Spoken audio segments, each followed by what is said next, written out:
karena ini ada teman yang tanya tentang yaitu masalah iktikaf. Masalah iktikaf.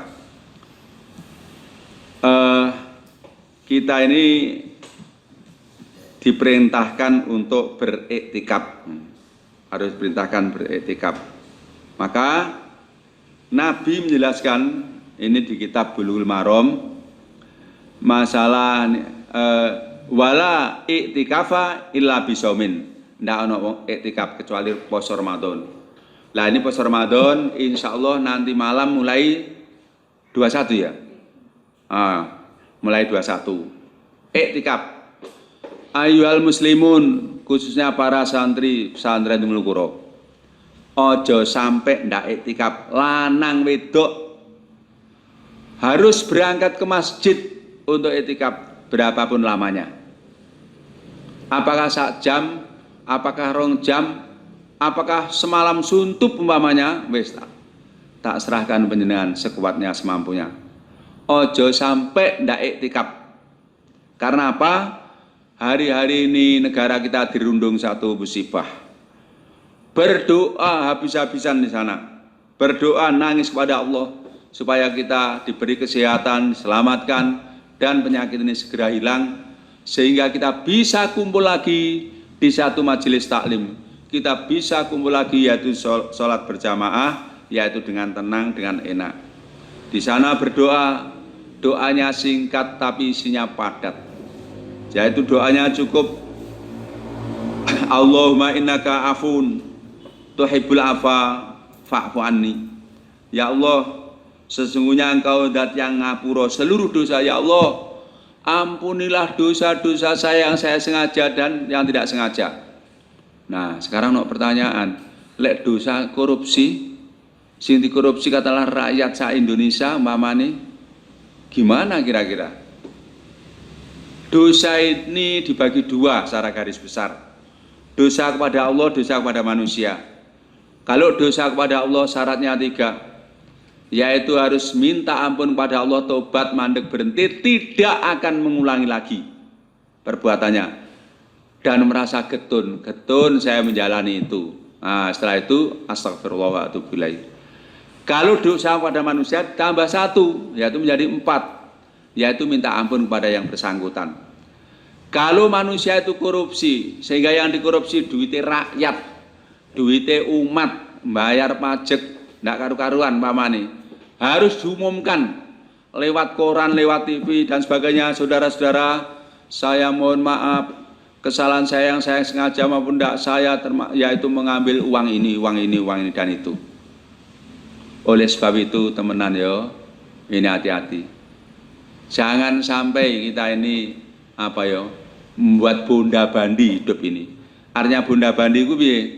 Alah wis nduk apa akhirat padha gak ruwe. Sing penting saiki enak ning dunyane. Umpamanya mempermudah proyek-proyek untuk bangsa asing, kemudian kita dikasih 1% atau 0,5% umpamanya. Itu sudah berapa uangnya?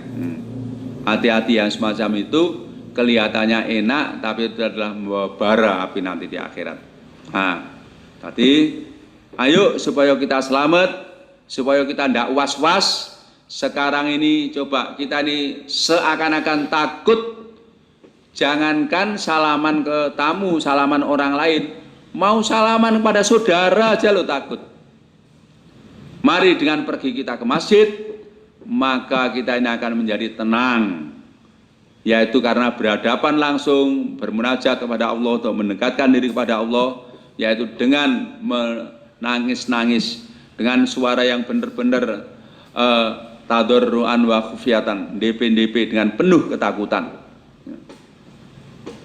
Kemudian ada yang tanya lagi, apakah iktikaf itu harus di masjid? Saya ini bukan orang yang ahli hadis. Saya kalau ngaji di kitab Bulughul Maram, itu di sana Nabi dawuh, wala i'tikafa, lan ora ana iktikaf iku maujud illa fi masjidin jami'in, kejaba yaiku ning gone masjid jami'. Dawuhe ngono. Mungkin ada orang mengatakan, oh ndak apa-apa. Iktikaf itu ndak harus di masjid, di rumah ya boleh. Wis monggo sakarmu. Saya sudah capek ingkil-ingkilan podo Islami. Sudah capek, ya. Dalil ini jelas tidak ada iktikaf kecuali di masjid. Ini kalimatnya pakai ilah. Ya, pakai ilah kecuali di masjid. Nah, maka bagi orang-orang yang berpaham katakanlah di rumah boleh, di mana-mana gunung boleh, di sawah boleh. Iya, tapi di gunung pun tetap jenenge ana masjid gitu loh. Di ladang pun tetap di situ ana masjid. Adapun masjid tidak harus, saya ulangi, adapun masjid tidak harus bangunannya megah. Seandainya ndak belum punya duit, hanya mek dipagri tok, di pondasi tok, kemudian dipasang tampar atau lavia umpamanya, ndak masalah. Yang penting ini sudah ini masjid. Di situ sholat tahiyatul masjid boleh di pucuk gunung mamanya. Nah, makanya hati-hati. Apalagi sekarang ini zamannya kayak begini. Makanya hati-hati, ya toh. Nah, kita kalau orang bodoh-bodohan kan gini aja, orang kayak saya ini. Alhamdulillah aku ngene kanca-kanca dulur-dulur puasare rame kaya ngono ket isuk sampai sore apa meneh arep riyo ngene iki ya toh. Ruwame. Alhamdulillah selamat kabeh ka ono sing loro. Ning gone mall ya ngono, ning gone makanan ya ngono, warung ya ngono. Jek ono akeh alhamdulillah selamat. Lah aku lho ning masjid kok gak wani. Ngono lho ngomong iku ngono. Wah iki masjid ini Baitullah. Kita adalah berdoa pada Allah. Bismillah. Saya nanti berangkat iktikaf. Walaupun kemarin-kemarin tidak di masjid, umpamanya gitu. Harus di masjid. Benar lek takon saya, bagaimana kalau tidak di masjid? Saya tidak bisa jawab. Yang setahu saya adalah iktikaf harus di masjid. Nah, kemudian masjid itu kan banyak. Masjid yang mana? Luar biasa dalam bahasa Arab ini. Di sini ada kalimatnya fi masjidin jami'in, dikasih sifat. Masjid jami. Masjid jami. Sifat itu gunanya apa? Likasfil kalam, untuk membuka omongan, untuk memperjelas omongan. Contoh, Ahmad, tolong ambilkan kopiah saya yang putih. Berarti kopiah saya ini banyak, ada hitam, ada hijau, ada putih. Karena apa? Kalimatnya ambilkan kopiah yang putih. Ahmad, Nasir, ambilkan baju saya yang hitam. Ambilkan sarung saya yang hitam. Berarti baju saya banyak. Disinilah dikasih sifat, makanya di masjid, tidak sembarang masjid. Masjidnya masjid jami. Nah, di dalam tafsirnya, masjid jami ini adalah masjid yang dipakai Jumatan. Sebab ono masjid yang tidak dipakai Jumatan, makanya jangan mohon maaf, ojo definisi masjid karo langgar ngene. Dulu belum ngerti. Kayak saya ini tanya, apa bedanya masjid karo langgar? Lek masjid itu besar, lek langgar kecil. Kalau masjid itu pakai Jumatan, kalau langgar enggak begitu. Itu kan ya maaf jawaban saya, jawaban desa istilahnya itu gitu. Ya toh. Ya gampang ngomong sing paling tepat tuh ngene. Kalau masjid itu jelas ono salat ning gone masjid. Akhirnya ono tahiyatul masjid. Kalau di musola saya belum tahu tahiyatan musola. Nah, ngono lho pamane. Wes, iki aku kan ndak wong pinter. Dadi lihat sini, makanya itu masjid pun milih ya yang dipakai Jumatan. Loh, padahal di kampung saya banyak Pak masjidnya. Ada 3 masjid. Di kampung kita ini ada 4 masjid malah. Yang besar-besar doang. 5 masjid. 5 masjid. Ini besar. Yang bau besar temenan 2, yang 3 enggak besar. Tapi 5 masjid. Sak kampung sak gludek ini, 2 RW tok ini. Belum yang lain-lain RW. Nah, sekarang masjid yang mana yang dipakai? Tadi sudah jelaskan yang dipakai Jumatan. Oh, ternyata yang masjid yang satunya tidak pakai Jumatan. Masjid 5 itu yang 4 pakai Jumatan, yang 1 enggak. Nah, kemudian semuanya dipakai Jumatan. Yang mana yang dipakai, yang kita pakai iktikaf? Nah, ada penjelasan dalam ulama bahwa masjid yang paling lama, yang paling dulu dibangun, loh, kayak ngono.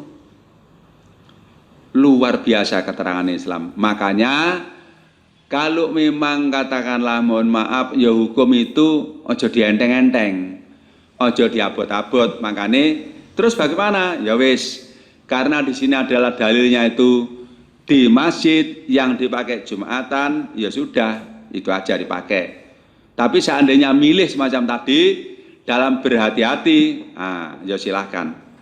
Hati-hati masjidnya yang tidak bagus, sebab ono masjid bagus, ono masjid tidak bagus. Dalilnya neng surat At-Taubah ono la takum fi abada la masjidun ussa letakwa min awali yaumin ahaku al ayat terusé. Masjid itu ono masjid sing apik, ono masjid sing elek. Masjid sing apik itu dibangun atas dasar perintah Allah semata-mata, yaitu atas dasar ridha Allah, sehingga ning gone kono wong sapa oleh masuk. Kalau masjid itu dibangun gunanya untuk memperpecah belah umat, untuk mecah belah umat, supaya wong Islam itu tidak kuat, dibangun masjid macam-macam, gunanya untuk membuat yaitu apa namanya pertentangan umat. Nah, apa ada? Ada. Mana? Masjid Diror. La takum fi abada. Nabi Muhammad tidak boleh sholat di Masjid Diror. Nah sekarang apa ada di lain itu Masjid Diror? Kalau di negara selain Arab, wes pilihan dewe, mengenai saya tidak ngomong. Wes, jadi jangan dipermasalahkan, jangan diperdebatkan, karena ini adalah musimnya wabah, belum dinyatakan beres oleh pemerintah. Maka kalau penjenengan pengen kata ndak Jumatan diganti sholat zuhur, sak karepmu, aku gak ngongkon. Iktikaf boleh di rumah, ya sak karepmu. Tapi saya mengajarkan, saya tidak pernah mengajarkan kepada teman-teman Ummul Qura ini, yaitu iktikaf di rumah. Saya tidak pernah mengajarkan begitu. Saya tidak pernah mengajarkan sholat Jumat oleh diganti sholat zuhur. Saya juga tidak pernah mengajarkan begitu. Saya tidak berani, karena saya ini bukan orang pinter. Maka saya mengajarkan, ya wis apa ono kitab iku ditiru, karena yang ngarang kitab ini wong Arab, dia juga ahli hadis, dia juga pinter.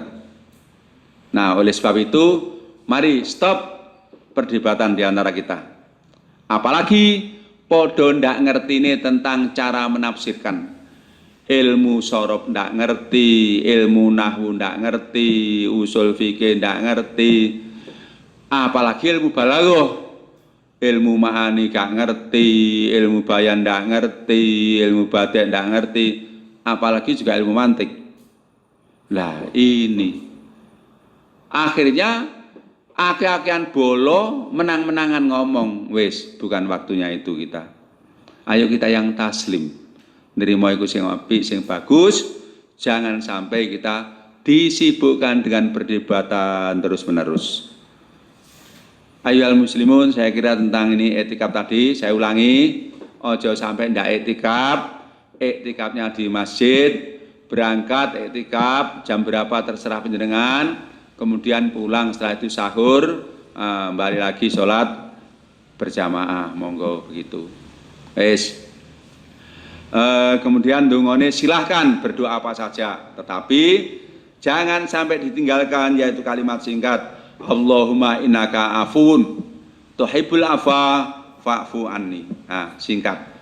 Angen-angen sak maknane betul, eling dosa-dosa yang dijalankan, dosa-dosa yang dilakukan. Tidak ada manusia yang tidak berdosa, tidak ada ustadz yang tidak berdosa. Semuanya dosa. Nah, terserah masing-masing, yaitu oleh sebab itu pengakuannya, tobatnya seperti apa. Nah, kemudian minta ampun kepada Allah. Minta ampunan kepada Allah, benar-benar dihapus dosa kita. Nah, kemudian minta apa? Silahkan, kesehatan, rezeki, dan macam-macam, panjang umur silahkan. Ayyuhal muslimun, saya kira cukup gitu. Ya, teman-teman Ummul Qura khususnya, cepat-cepat ndang disetorkan atau membayar zakat, baik zakat fitrah maupun mal, karena segera akan dibagikan kepada saudara-saudara kita yang berhak menerima. Cukup sekian, mohon maaf atas kekurangannya. Wabillahi taufiq wal hidayah. Wassalamualaikum warahmatullahi wabarakatuh.